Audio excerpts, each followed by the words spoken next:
Hey everyone, I'm the Canadian lad, and today I watched Eternals at 0.25x speed and found 14 new details that you may or may not have seen before. But first, this video is brought to you by manscaped.com. Well, it's a new year means setting yourself new goals, and that includes your grooming routine. When you look good, you feel good. And my friends at manscaped.com offer some great tools designed just for men. The Performance Package 4.0 is all you really need for man's grooming and hygiene. First up, the most important tool, the Lawnmower 4.0, cordless and waterproof trimmer. It's great for beards or your body and designed with advanced skin-safe technology to reduce nicks and cuts. Next, we have Crop Preserver Ball Deodorant. Yes, deodorant for your down there area. And Crop Reviver Ball Toner Spray is perfect for freshening up. And their Weed Whacker Trimmer, which is waterproof, cordless, and equipped with skin-safe technology, is great for getting those pesky ear and nose hairs. And don't forget about those nails, lads. Trust me, the ladies notice when our nails are messy. So Manscaped has you covered with their Shears 2.0 stainless steel nail kit. They now even offer shower products in the same signature scent as their refined cologne, which smells woodsy and manly, but not overbearing. So this Valentine's Day,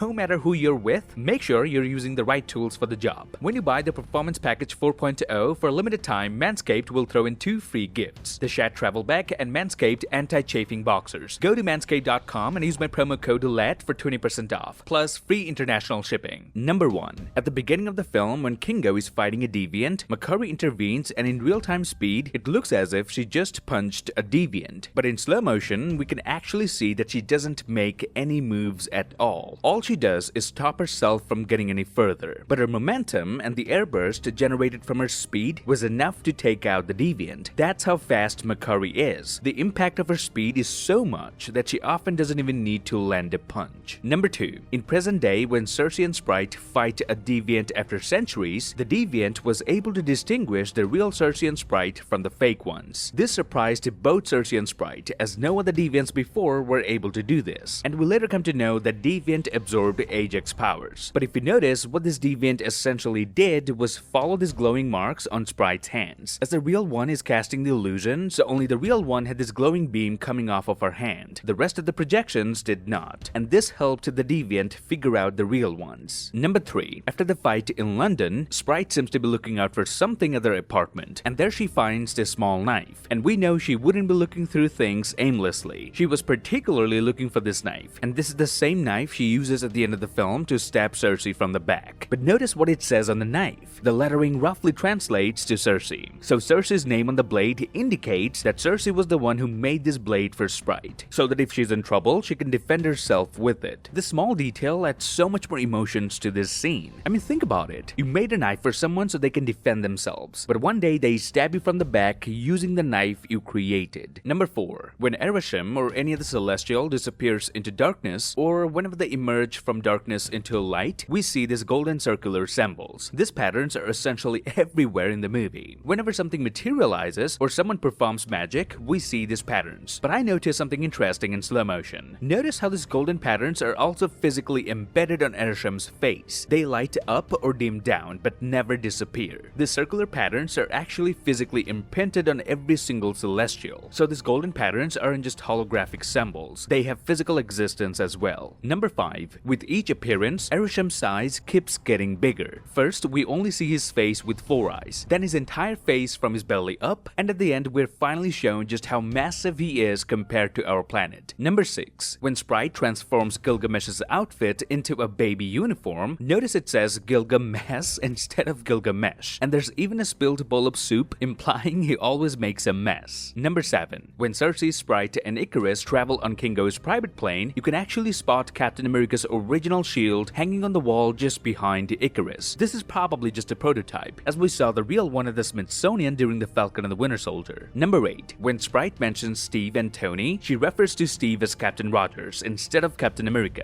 So now that Captain Rogers and Iron Man are both gone, who do you think's gonna lead the Avengers?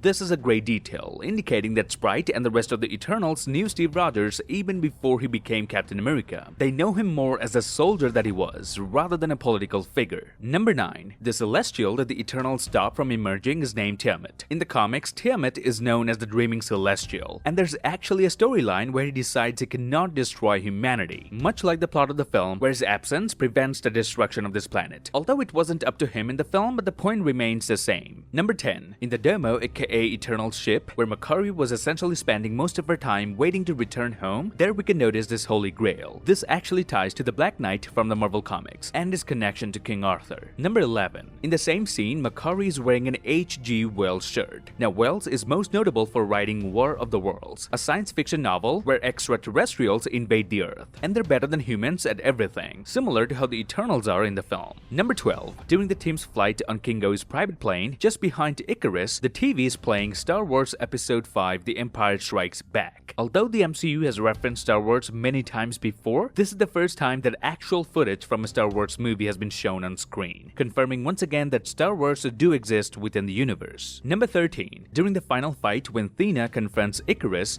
Icarus stops her sword, but to retaliate, Athena transforms her sword into a blade. We could visually see Athena sending some sort of cosmic energy to the point where she wants the blade to come out from. Given the fact that it's all CGI, I have to count this as a great detail. Number 14. Now this one is not really a detail, but something that I observed. One of many reasons why this film didn't really work at the box office is probably because the audience just couldn't connect to the plot of the film. I mean, we're supposed to believe that Icarus and Circe dated for 5,000 years, but their chemistry on screen seems like they haven't even spent more than a day together. Don't get me wrong, I really loved Richard Madden's performance, but I think it was Gemma Chan who wasn't giving her best. Or maybe the plot just didn't let her. They're both incredibly talented actors, but there's no spark between them. In fact, Makari and Druig's chemistry seemed way better, and that wasn't even part of the plot. Another issue I have with this film is just how easily Ajax changes her mind and goes against Arishem. She had been loyal for millions of years, but when she saw the Avengers bringing everyone back from Thanos' snap, she just changed her mind? I mean, I would buy that only if you showed me some actual scenes of Ajax living with regular people and witnessing just how much the reversal of snap meant to them. There are just some things you cannot explain with dialogues. You have to show us visually. That's why scenes like this in No Way Home worked, but Ajax's explanation fell short. And that's it. This would be my breakdown of Eternals at 0.2 Febic speed. I tried to keep it short and sweet. I hope I was able to give you lads a few new details that you didn't catch before. If I did, then please give me a thumbs up, grab the subscribe button and turn notifications on. Follow me on Instagram and Twitter to get updates about my videos. Till then, I'll see you lads in the next one. Are you really willing to let everyone on this planet die? My back!